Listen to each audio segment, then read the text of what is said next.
culture returns.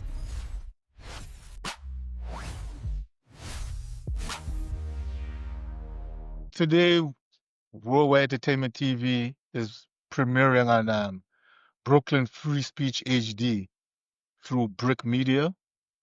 How important do you think platforms like for broadcasting and radio and community-based is for underground artists? I think it's hard to say because I think it's a start point, and I think that's why people always say it's underground Yeah, because it's your first intro to letting anybody hear anything. And I don't know if I don't know at what number is the number where it's like, oh, this is commercial based on how many people you're actually influencing. yeah, So, so I was trying to determine the other day when someone said something was underground, does that mean when you play it on a radio station and only 500 people hear it versus if you played it on a radio station when 1 million people hear it?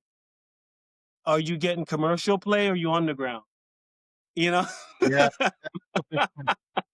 And so, A good point. Because some would say, yeah, you got the reach, and then someone would be like, no, he's still underground. So yeah, yeah, yeah, that middle ground.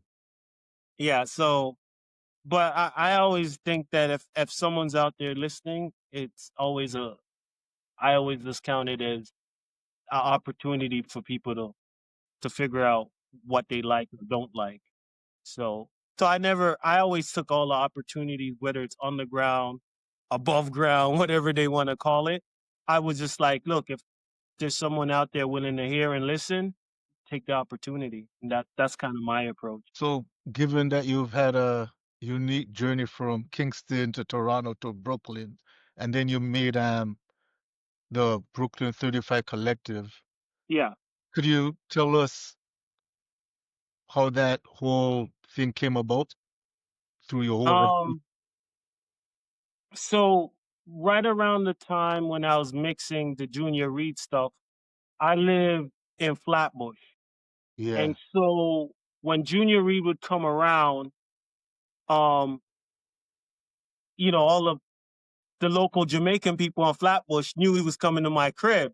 yeah, So a lot of the artists start to like, yo, could we record at your crib?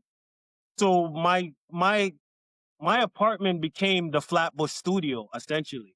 yeah, Over recording people time and time again. I mean, you get 20 artists come in, then it's like some of them I'm like, yo, you sound really good. You sound good with this other guy recorded today yeah, or this other person. By the time I look at it, I was recording songs and it sound it ended up sounding like we were a group yeah. because by the time I look, there's 6, 7 Oh, different vocals on this song, but everybody just sounded good together. And so Brooklyn 35 kind of developed out of that. It was just everybody on. That's why I was end up calling Brooklyn 35. I was in Flatbush, Brooklyn, and it was everybody in Brooklyn that was just coming to my crib to record. great.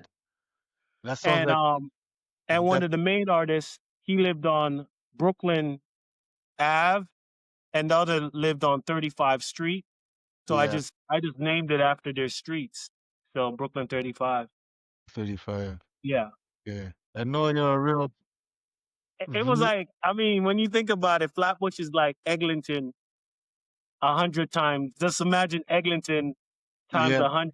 That's I'm, what Flatbush is like, you yeah, know. I'm Eglinton right now. I know exactly what you're talking about. Those all the Caribbean shops, the whole vibe.